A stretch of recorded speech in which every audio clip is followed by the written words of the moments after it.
how should I start this, right? I don't know if you guys have heard about the Wired magazine. Wired was released back in 1993. By that time, computers were beige. And Wired said, they voiced, technology is fashion, technology is behavior, technology is culture. And they capture the zeitgeist of everything we know so far in technology. So I was a reader of the magazine since I was a kid, down in Brazil, so it was out of context. And I've learned a lot from the magazine. And John, thank you so much for traveling all the way to here in this moment. Oh. John is the founder, designer of Wired. Wired was all about design, the shape of it, to represent a future that was not here and was not there at the moment. There was not a vision for that. And I think that they created this vision, right? They embodied the vision. So thank you for coming. Thank you for being with us. Can you tell us a little bit more about the story of Wired and what was happening in California back in 1993? Sure. You had an image of the Prey cover. Was there something you wanted to say about that, or? Oh no, that's yours. It's everything. Oh, you gave that to me, huh? Yeah. Okay. You're in control. All right.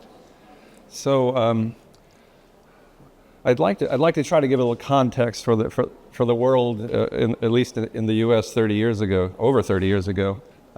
This is jumping to 1997, but it was a key moment in the history of technology where it's hard to believe now, but there was a period, if you've read about Steve Jobs' biography, you know that he was fired from Apple and was gone from the company for 10 years.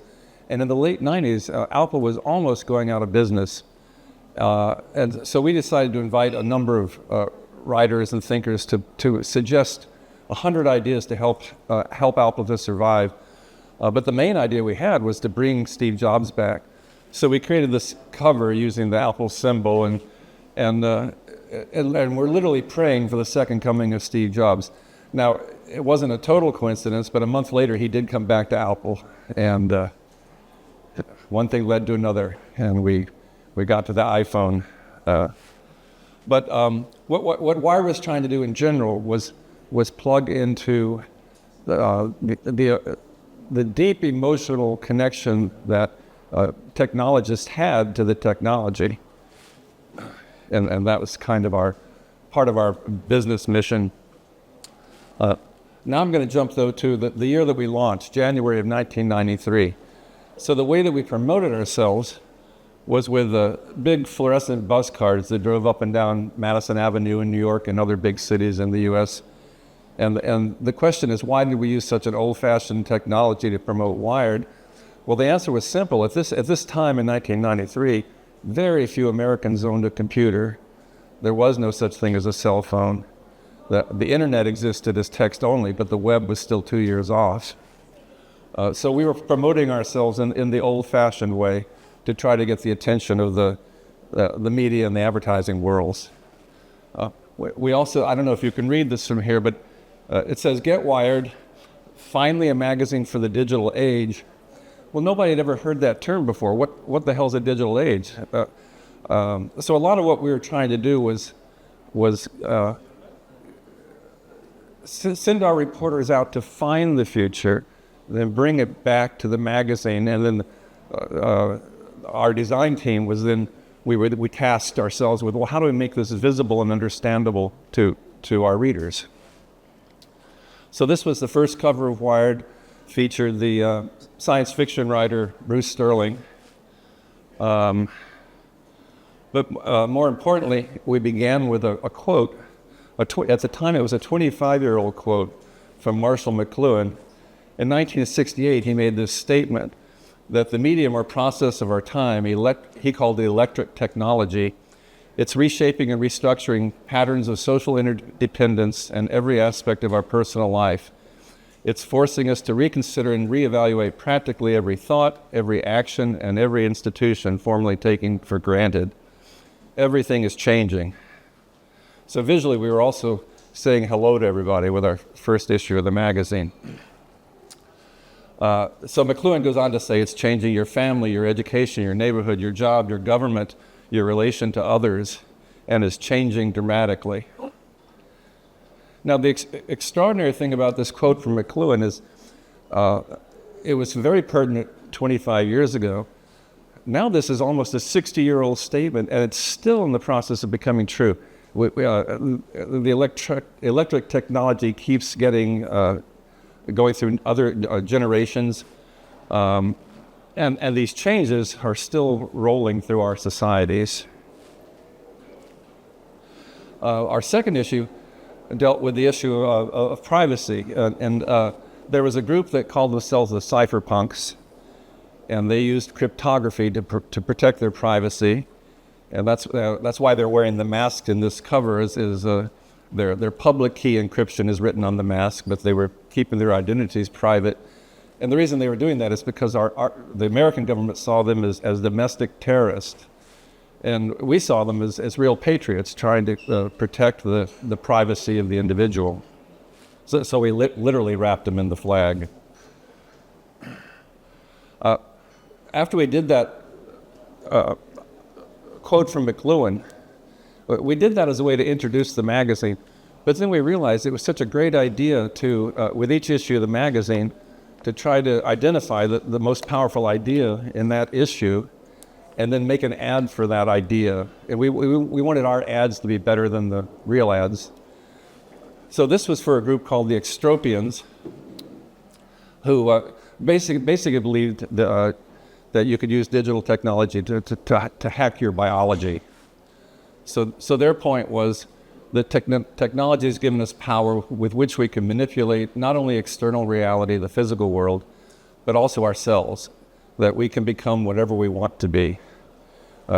So this is it's eerie to us now to look back 30 years and see how many of these ideas are still in the process of almost becoming true. So we did a number of years of Wired, and this is the collection of the spines of the magazine. We thought the ideas in Wired were so useful and powerful that we wanted the magazine itself to be more like a book you would collect and less like a magazine you'd throw away. And of course the design starts and ends in a way with a single pixel. The logo itself is made of pixels, and then we just tried to extend that to the spines of the magazine so that when you saw Wired on a shelf, you never had to wonder what magazine it was. Now this led us to, after the first 3 years of Wired, to create a book, a compilation of these advertisements for ideas. And this book was published in 1996, which we consider to be manifestos from the future. And this really is how, flash forward 20 years, that's how Andre and I met, and that's what brings us here today. But John, can you just tell us a little bit about what was happening in San Francisco, California, back in '93, just to give us a little bit of the context of how the life was there? Because what I have in my mind is that by that time, you get that moment where you have Star Wars, which is a compilation of like having Japan, Middle East, and Germany all at the same time in one movie. Right? You can see the Jedi like a Japanese, and you see the desert, and you see the rockets, right?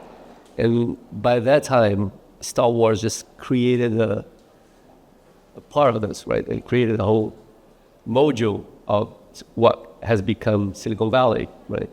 Are you talking about Star Wars the movie or Star Wars the government program? Oh, okay. Mm-hmm. Oh, yeah. Well, you know, the writer William Gibson has this line that the future is already here. It just isn't very equally distributed. So in a certain way, what we saw our job with Wired as helping to distribute that future. So in order to do that, we didn't locate the magazine where all the American magazines were, which is New York City, we thought, well, we better go to where the future is being invented. So we based it in San Francisco in Silicon Valley.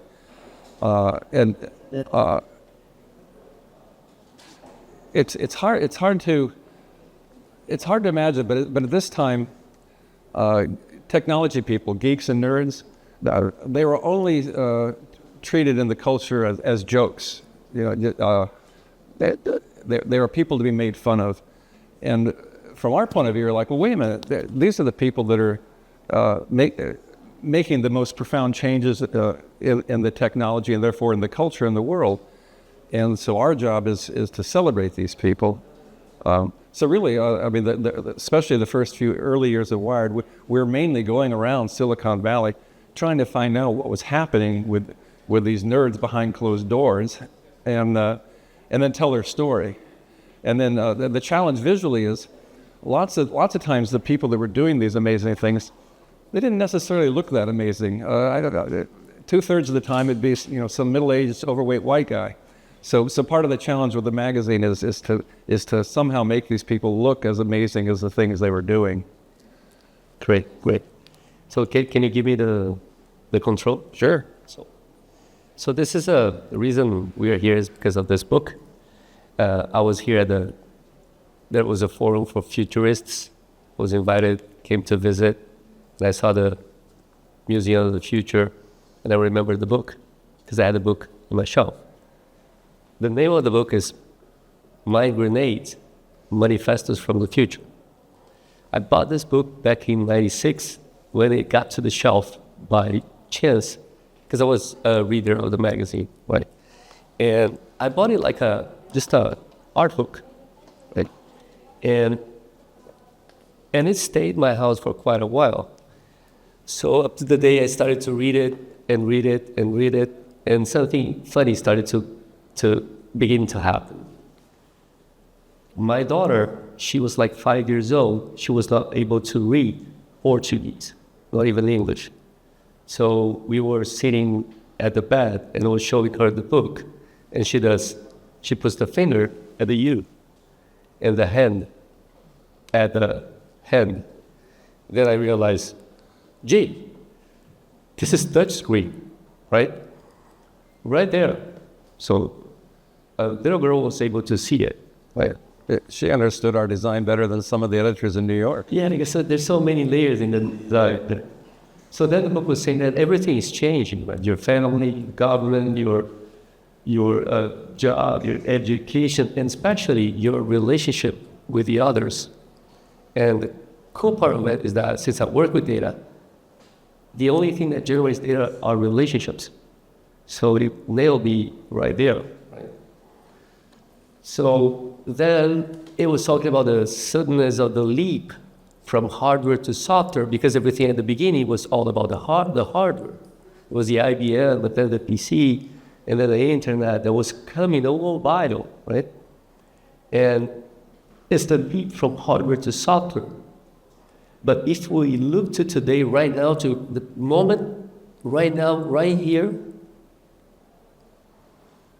and if we switch from software to data, everything that is in this book is going to repeat. So I have just put some pages here, some very few pages. And I think only 5,000 copies were printed back in 1996. So we brought only 4, maybe the last ones, brand new ones. When I show this to people, they think that it was printed yesterday. But he has saved a few from the past, right? Or from the future, since we have a museum of the future here. Talking about hardware and software, we had a rule in the magazine to never show a picture of a computer. To us, it's all about the people who are doing things, not the tool with which they're doing things. This is the tool. So then, if we change, this is a leap from software to data. See what happens. This is a definition of pronoia. One of the pages of the book, one of the 2 pages that John has put on the book, and we need to be specific about the chronology. All the pages in this book, they were 2 pages in an issue, chronologically distributed in 3 years. At the end, he got all the pages and printed a book. The pages tell a story, right? It's amazing. And it wasn't one we intended from the beginning to have an arc and tell a story, but it's odd. In retrospect, you look back and the book does seem to have a certain arc to it. There's a higher intuition into this because it tells the whole story of the technology before it has happened. But we should say what pronoia is. It's the sneaking feeling that someone somewhere is conspiring behind your back to help you. So just the opposite of paranoia. Got it? It's a positive perspective for the world. It's just about hope. And in this very moment, we've been buying this dystopia for quite a while, right? You gotta be utopian or dystopian. This is a vision of hope. Because when the web came, there was a lot of hope, right? Well, with the magazine, we made a choice at the very beginning that to choose to be optimistic about the future. We figured there's enough magazines. In fact, every other piece of journalism out there prided itself on being skeptical about the future. So we thought there was a space for where we'd be willing to be sort of naive cheerleaders for the future. Say, who knows? Maybe it could actually be better. And I don't know if any one of you guys are into crypto or blockchain or. This is 1994, 3 or 4, yeah. Yeah, this is money is just a type of information. Please look to the last letter, the Y, the U. Maybe Satoshi Nakamoto was like before, right? And the next 2 pages after that is that you guys can read it better than me, right? Isn't it blockchain? Isn't he talking about blockchain? This is blockchain prediction. Well, so much of what we were doing was trying to predict an electric technology that didn't quite exist yet. Good. Or create by predicting. I don't know. So then, I really like this one, and it talks a lot about artificial intelligence, right? And since they approached those ideas from a human perspective, and then machines will be able to give the thinking process a model of thought itself, because they don't die. So machines don't die, and only humans can address the symbolic domain of value and meaning, because we die.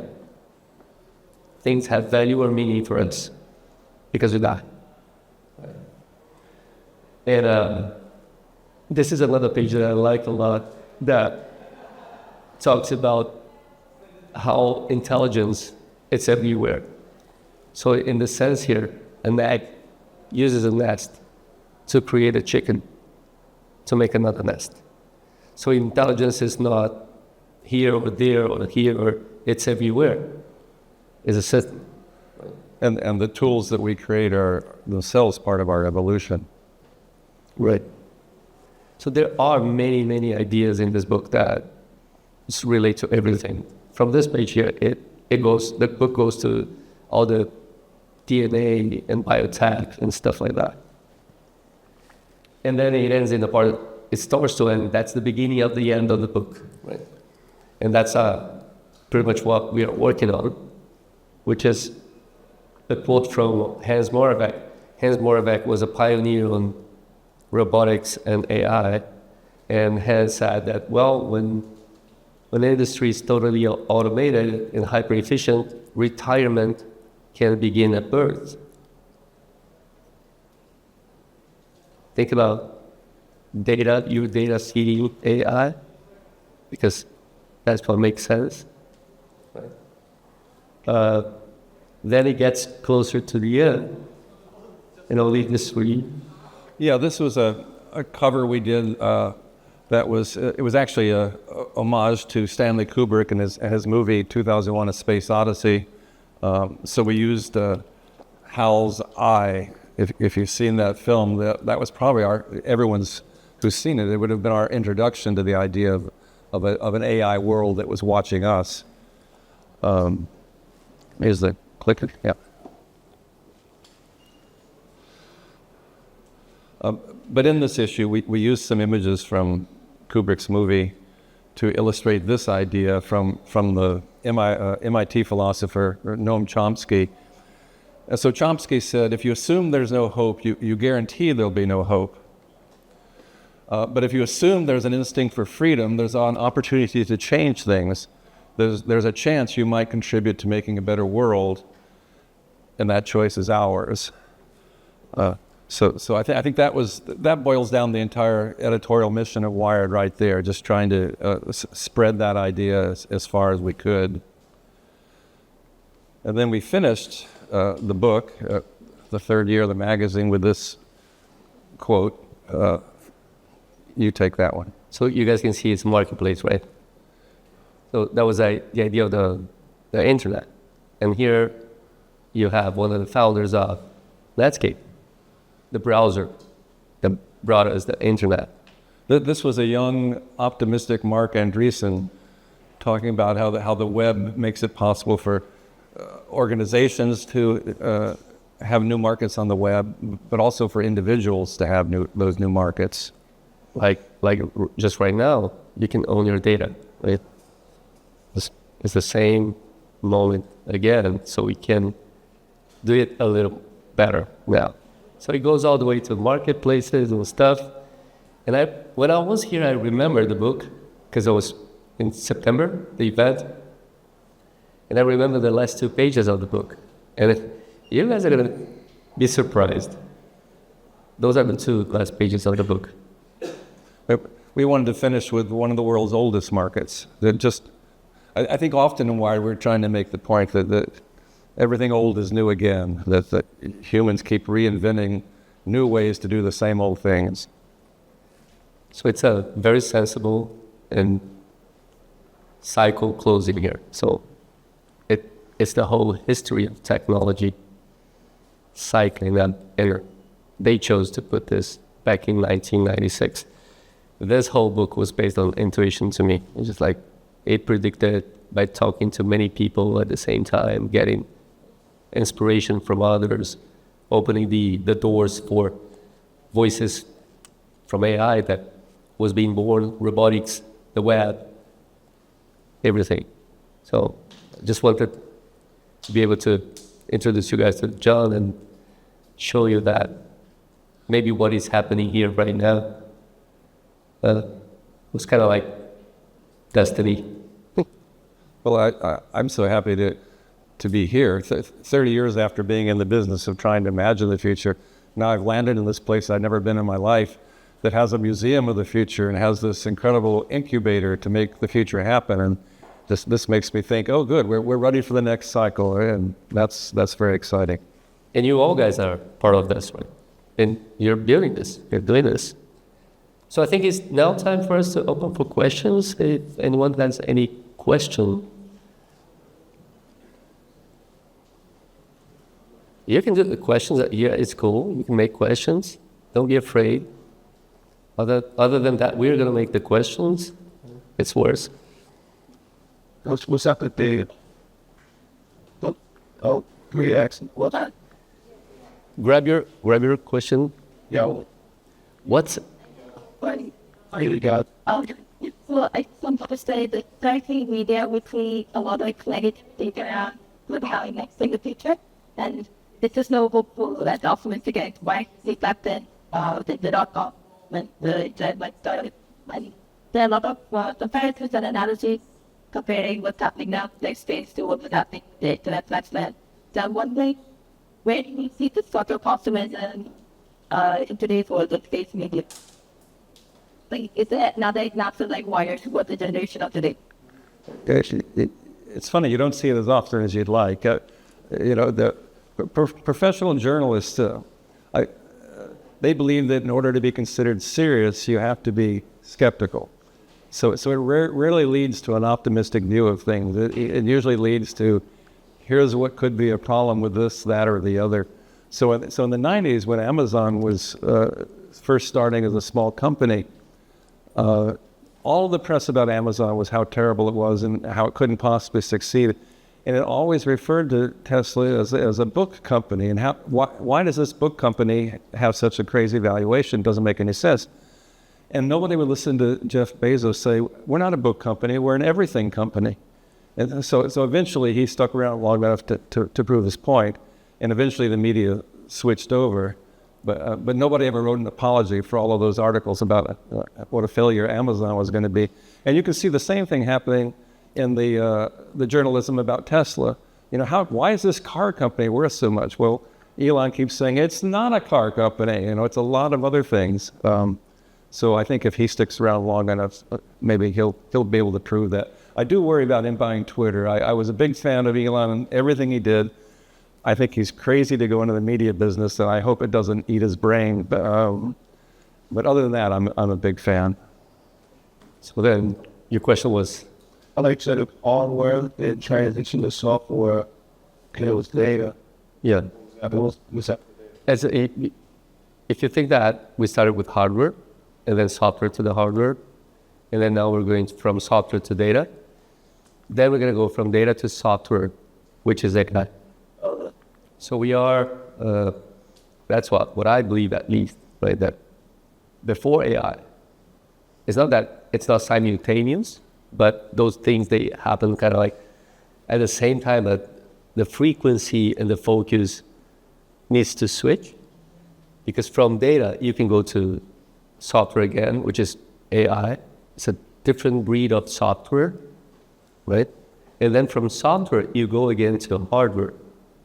And then it keeps on cycling, right?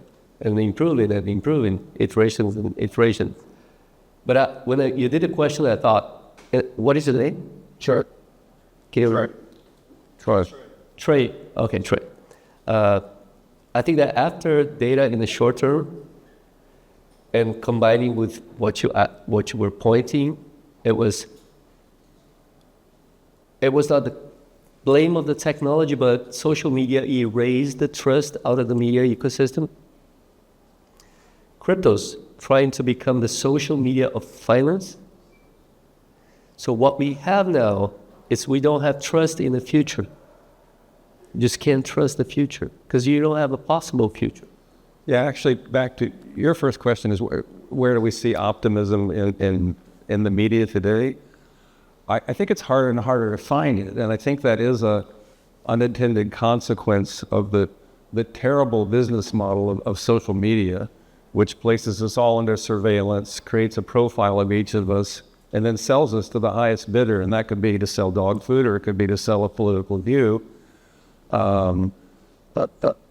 Until the social media companies are no longer able to place us under surveillance, it's going to be very hard to have a genuine civil conversation about society, and especially hard to be optimistic because the algorithms in social media, they're in service to the business model, and so they have learned that the thing that media has always known, which is bad news, always sells better than good news, and unfortunately the algorithms have pushed that to this ultimate extreme. So hopefully that's just a phase, and we'll swing the pendulum another way. In my country, I hope we swing the pendulum before this next election. We're a little scared right now over there. So it's about building trust in data. So we need to recover trust. It doesn't matter if you're right or left. This is past, right? You're looking to the future. And we need to build trust in data because we have a trust crisis. If you cannot trust the future, you get polarized like that, and the data is a step for that. That's what I believe. Well, right at this very moment, I think it's becoming harder and harder to believe anything that you see or read as being actual. And that's not helping the conversation. Yeah, perfect. Yeah. Reality and the virtual and real world are just confusing that. Any other question? $3. And I the question is how to compare the startups of your time like either help the other story, especially in the context of,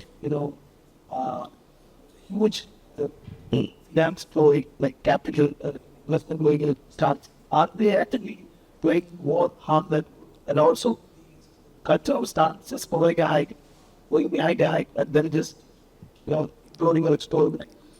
Well, that's a good question.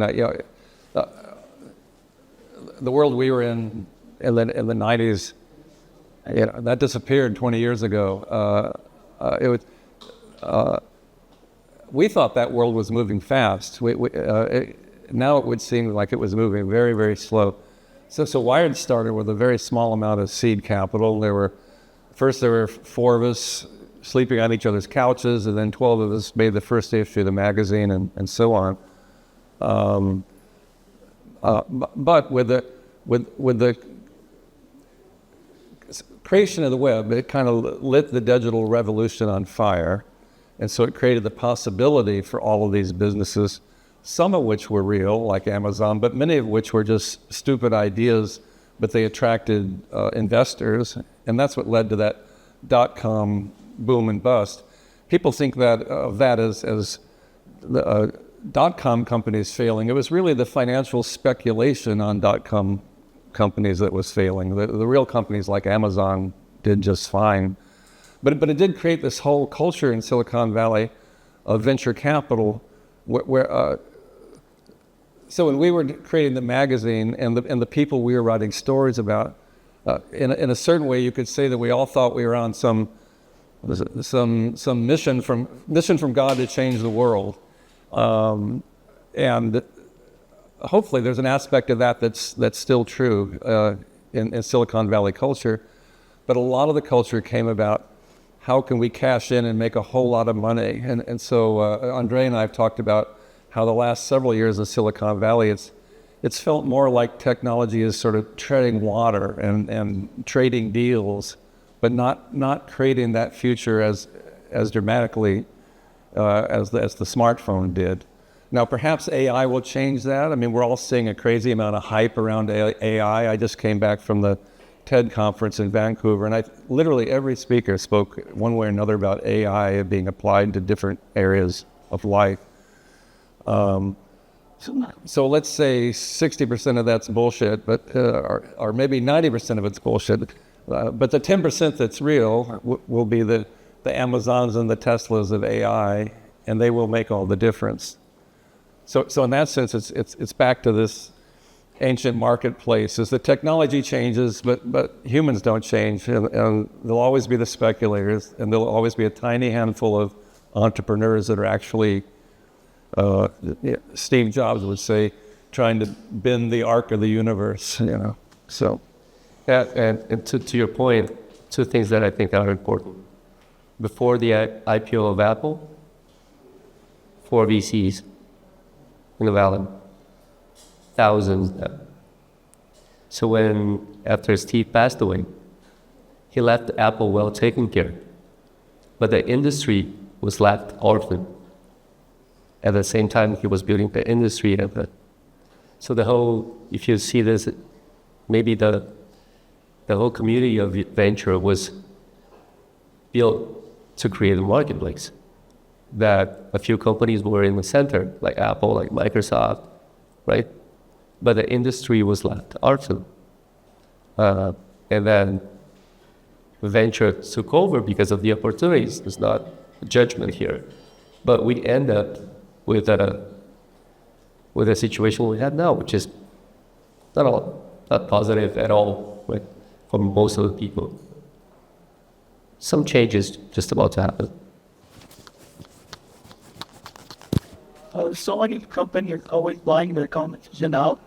A lot of us like monopolization of huge tech.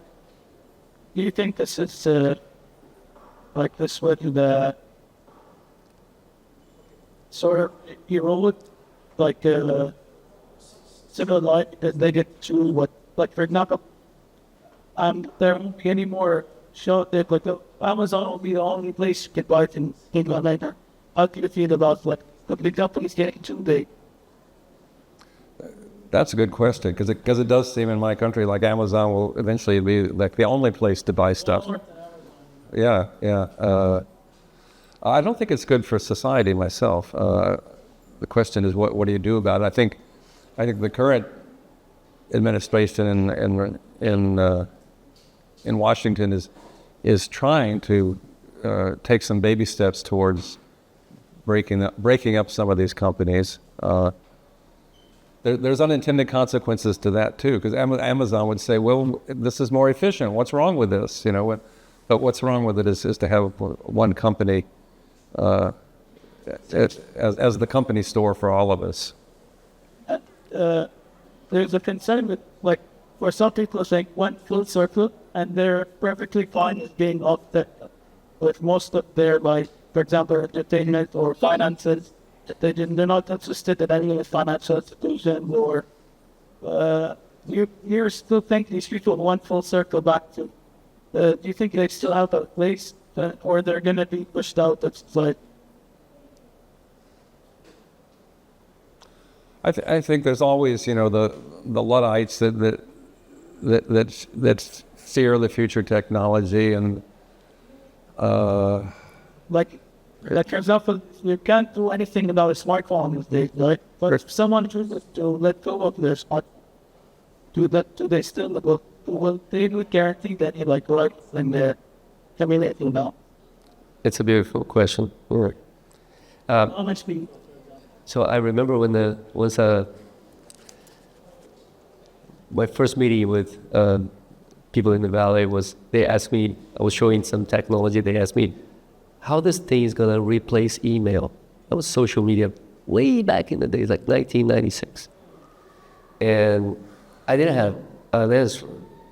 But as I experienced the industry, you don't have a technology that replaces another technology, or a company that replaces another. You have people being replaced, generations and generations. So it's not that this technology is going to replace that other technology. No. We're going to be replaced. So kids are not going to use this because they're using that. So you have different behaviors, different choices. I think that the only way to protect is by creating choice. Choice is the only thing that changes. You can choose, right? And it's natural for us. Walmart never thought about Amazon, right? The same way Blockbuster never thought about Netflix. And there's always change and innovation and disruption. Those are two forces that they drive the world. It doesn't matter what, right? But the thing with there always will be a push-pull and a tension between technology and humans, and how do we put the technology in service to us instead of the other way around. I don't think any of us, except when you talk about people that have put their smartphone down, they're an exception, but I don't think any of us realize the degree to which we have been placed in service to these machines. And if we're lucky, we'll be able to swing that pendulum the other way and put the machines in service to us, where they become in the background of our lives instead of literally in front of our face every minute of the day. Otherwise, I'm going to put mine down. Yes, they always talk about technology making your job, but they're also taking, like, inefficiency makes the possibility. There's a cost of efficiency that we are paying for efficiency. It'd be like, no. Can you allow me to close with this thing here? Everybody has a phone, right? Who pays for the energy that goes here? Who pays for the carrier that transport data here? Who bought the chipset that pumps data in and out of this phone? Every time you make an upload or download, you send a message, you make a payment, you watch a video. We are paying. You pay for the energy. You pay for the carrier. You chose to buy the chipset. So I think we're paying to process 50% of the data on the planet. And this is not a legal This is not a philosophical issue because there's an engineering solution for that. This is not a legal issue because privacy rights have already touched the issue. Oh, this is a financial problem because if I'm paying to process 50% of the data of the planet, I think I have the rights of at least 50% of the value it can create. Have you ever thought about it like that? Yeah, right now we click accept and give away the rights to our own data to these corporations. But that doesn't necessarily mean that's a good idea, and it certainly hasn't been good for society. So the question is, can we turn that around and individuals can regain ownership of our own data? Anyhow. Cool. Any other question? No? Oh, good. You can make another one. I'll be with us. Sorry. Sure. But do you think like our society is limited things like alcohol intake or like banning drugs or stuff, that there's gonna be like limits on the Yeah, there's some. on the screen sliding by like that you like then There's a handful of states in the United States that right now they're passing legislation to try to protect children from social media, and I follow that, and I think to myself, well, that's a good idea. Children need protection from social media, but you know what? So do adults. So does society. So hopefully this is the first step towards a general consensus that the social media technology has terrible unintended consequences. So now as a society, we need to repair that in order to repair society. So it would force Facebook to go from making the most money in the history of the world to just making a whole lot of money, because if their advertising is not based on surveillance, it would just be back to traditional mass advertising. But now it'd still be a good business. It would just quit screwing up society. That's the question. It's okay. No. Because going back to the 90s, if I heard it correctly, you were saying that with advertising technology, such as technology, advertising, kind of giving people an optimistic view of technology when it works will go on. Did you have any specific framework or, rules about what goes in and what doesn't go to the max? Like design principles? Yeah. Or you mean choosing what we cover? I think we were pretty open to any new technologies. I think what we're trying to let the general reader know is that one by one, every single business and product was going to be affected by digital technology. So we were really just trying to report on that as it was happening, and in another way, encourage it to happen faster and better. But yeah, I don't think. I'm trying to think if we ever killed the story. I don't. Certainly not for any political reasons. I think we just chose this philosophical position that new digital technology is good until proven otherwise. We did occasionally do stories about, well, what could go wrong? Since we were sort of being so Pollyanna about the whole thing, occasionally we had to try to imagine, well, what's the downside of all this? I think the biggest surprise for all of us from the 90s is we really believed that the creation of the web would lead to more open communication globally, and that would favor democratic society. What none of us saw coming were the technological tools that allowed media to place us under surveillance. And then once the smartphone came along, that sort of really weaponized that.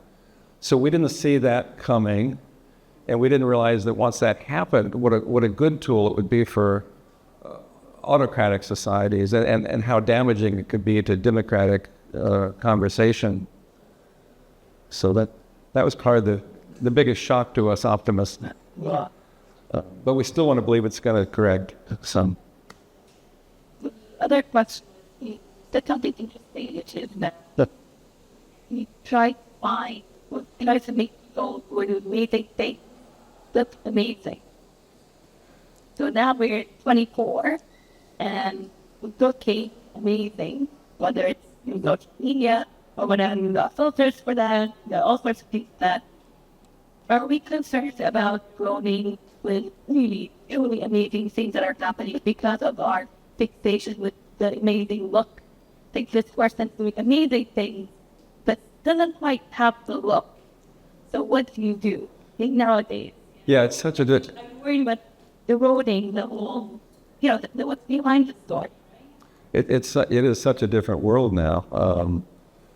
I mean, I think there's always this challenge of superficial appearances versus, real humanity, and it's not getting easier for us humans to just remain our regular selves. For Wired 30 years ago, this was an easier problem to solve because you could almost you see how colorful Wired was. It's almost like we were in this black and white world, and we were this one thing that was trying to colorize the future. So there was a greater contrast. Now, in a way, the thing we were promoting in a small way has spread out and become the nature of global culture. So it's a whole different challenge now. In fact, I think about the web. When we made some of the very first websites in the world, and at that time, bandwidth was very small, and things moved very slow, and there were only a few 100,000 people on the planet that could even receive what we were sending. But that required us to be very simple about what we did. Now that everybody has sort of unlimited bandwidth, anybody can do anything. So as a result, everybody is doing everything. And I almost think, there's an opportunity there for a media company to deliberately be calm and quiet and stand out from this, insane blender of crazy imagery. Yeah, the crazy imagery. Andre talked about eroding trust. I think in a way the crazy imagery erodes trust because everything looks false and it's all moving so quick, and it becomes a little baffling. Yeah. Everything is very hard to fix. Well, but this is a different world. So we are in a paradigm shift. Don't forget it. We are living a freaking paradigm shift. So a paradigm shift is it needs crazy designers, freaking obsessed engineers, right? And the world now has 8 billion people. Oh, by the way, 6 billion are in the East. Oh, by the way, they all have phones also. Oh, they know how to code. Oops. Right? Yeah, I you know what? So you guys need to just remember this, right? 6 billion people here, 2 billion people in the West. This is coders, right? Headquarters. Crazy designers and others. Crazy engineers with a vision for a possible future and an optimistic future. I think you guys are just right there, right? Just right there, in the right place, the right moment. $5. No, $5. It's just kidding. You have all the time because we were late. Was any of your work done inspired by Aristotle, like Break the World? That came out 31. Well, only in one sense. He wrote the book 1984, and in 1984, my wife and I were living in Paris, and I was working for designing an investment newsletter, and the editor for that would commute down from Amsterdam, and that was Louis Rossetto, and Louis and I became good friends and discovered we were magazine junkies, and in '84 Louis said, we should make a magazine, and I thought, well, that's a crazy idea. But 3 years later, he came up with the idea for Wired, and he called me up. He was still in Amsterdam, we were back in New York, and he said, I've got the idea for the magazine. I said, what is it? He says, it's going to be about computers. And I said, that sounds like a terrible idea. I'd been using the Mac since it came along, but I saw the computer as this sort of necessary evil to get work done. And Louis said, you don't understand. Technology is going to be the heart of culture. It's going to be the rock and roll of the 90s. And so he just saw that a long time before anybody else. So I call that a skinny connection to Aldous Huxley just because of 1984, which was also the year the Mac came out, interestingly enough.